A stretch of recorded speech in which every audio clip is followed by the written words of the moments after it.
nama saya Azazika Rizka Baheri dari Prodi Administrasi Publik kelas karyawan. Di sini saya akan menjabarkan materi tentang integrasi masyarakat Indonesia. Pengertian integrasi nasional. Integrasi nasional adalah penyatuan atau pembaruan suatu bangsa sehingga menjadi satu kesatuan yang utuh. Ada berbagai macam pengertian integrasi nasional. Menurut Kamus Besar Bahasa Indonesia, integrasi memiliki arti pembaruan sampai menjadi satu kesatuan yang bulat dan utuh. Sedangkan arti dari kata nasional berarti bangsa. Jadi, integrasi nasional adalah proses persatuan wilayah yang di dalamnya terdapat sebuah perbedaan. Nah, secara etimologi, integrasi nasional yaitu berasal dari kata integrate yang artinya memberi tempat bagi suatu unsur demi suatu keseluruhan, menyatu padankan, menggabungkan, dan membuat unsur-unsur dari satu kesatuan yang utuh. Sedangkan secara terminologi, integrasi nasional adalah proses menyatukan perbedaan yang ada pada suatu negara sehingga terciptanya keserasian dan keselarasan secara nasional. Nah, ada pula jenis-jenis integrasi nasional atau integrasi politik. Yang pertama yaitu ada integrasi bangsa, adalah proses penyatuan berbagai kelompok budaya dan sosial dalam suatu kesatuan wilayah dan dalam suatu pembentukan identitas nasional. Yang kedua yaitu ada integrasi wilayah, adalah penunjukan pada masalah pembentukan wewenang kekuasaan nasional pusat di atas unit-unit sosial yang lebih kecil yang beranggotakan kelompok-kelompok sosial budaya masyarakat tertentu.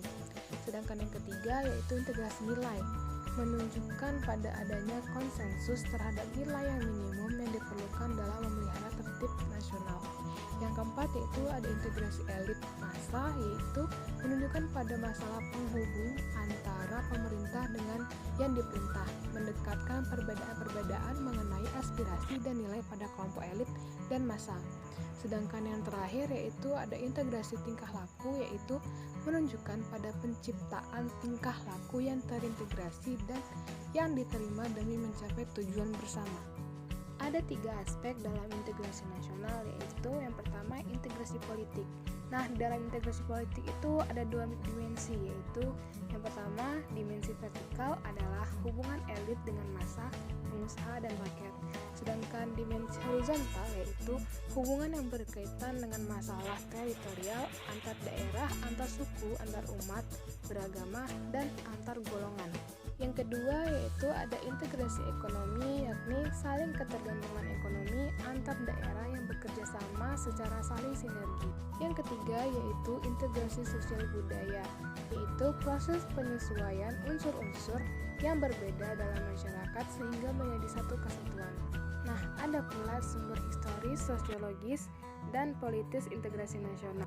Nah, ada 3 model integrasi nasional dalam sejarah perkembangan integrasi nasional. Yang pertama yaitu model integrasi Impremium Majapahit.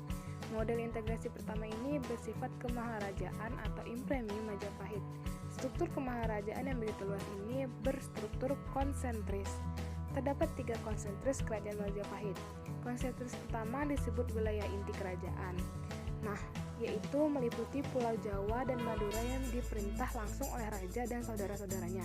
Sedangkan yang kedua yaitu di wilayah Jawa atau mancanegara dan pesisiran yang merupakan kerajaan-kerajaan otonom. Sedangkan yang ketiga yaitu negara-negara sahabat di mana Majapahit menjalin hubungan diplomatik dan hubungan dagang antara lain dengan Kampa, Kambija, dan Ayudhyaputra atau Thailand.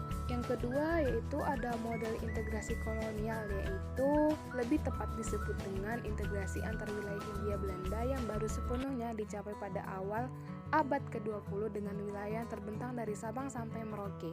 Pemerintah kolonial mampu membangun integrasi wilayah dengan menguasai maritim, sedangkan integrasi vertikal antara pemerintah pusat dan daerah dibina melalui jaringan birokrasi kolonial yang terdiri dari ambtenaar atau pegawai Belanda dan pribumi yang tidak mempunyai jaringan dengan massa rakyat.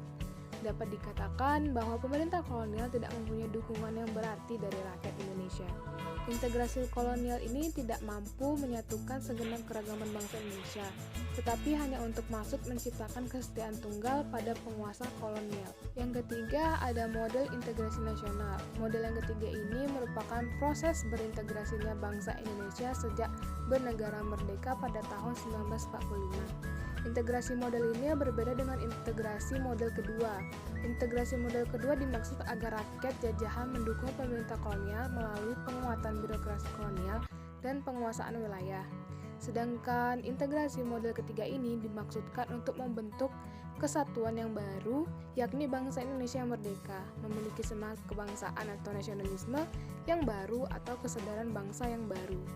Ada pula faktor-faktor yang menentukan tingkat integrasi suatu negara, yaitu yang pertama, adanya ancaman dari luar, yang kedua, gaya politik kepemimpinan, yang ketiga, kekuatan lembaga-lembaga politik, yang keempat, ideologi nasional, dan yang kelima yaitu kesempatan pembangunan ekonomi. Nah, ada pula dinamika dan tantangan integrasi nasional. Yang pertama yaitu ada dimensi horizontal, yaitu masalah primordialisme yang kuat atau hubungan daerah atau kesukuan atau jenis bangsa atau ras, bahasa, agama, dan kebiasaan serta keadaan geografis. Yang kedua yaitu dimensi vertikal, adanya celah perbedaan antara elit dan massa karena latar belakang pendidikan dan perkotaan.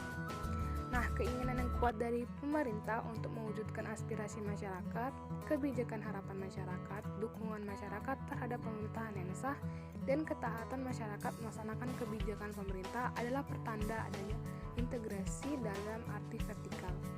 Nah, ada juga kebijakan strategis yang harus dilakukan di Indonesia. Yang pertama yaitu memperkuat nilai bersama, yang kedua membangun fasilitas, yang ketiga menciptakan musuh bersama, yang keempat memperkokoh lembaga politik, yang kelima membuat organisasi untuk bersama, yang keenam menciptakan ketergantungan ekonomi antar kelompok, yang ketujuh mewujudkan kepemimpinan yang kuat, yang kedelapan menghapuskan identitas-identitas lokal, yang kesembilan membaur antar tradisi dan budaya lokal, dan yang terakhir yaitu menguatkan identitas nasional. Sekian penjabaran materi dari saya tentang integrasi masyarakat Indonesia. Apabila masih ada kesalahan dalam pengucapan ataupun kekurangan materi, saya mohon maaf. Saya akhiri dengan wabillahi taufiq wal hidayah. Wassalamualaikum warahmatullahi wabarakatuh.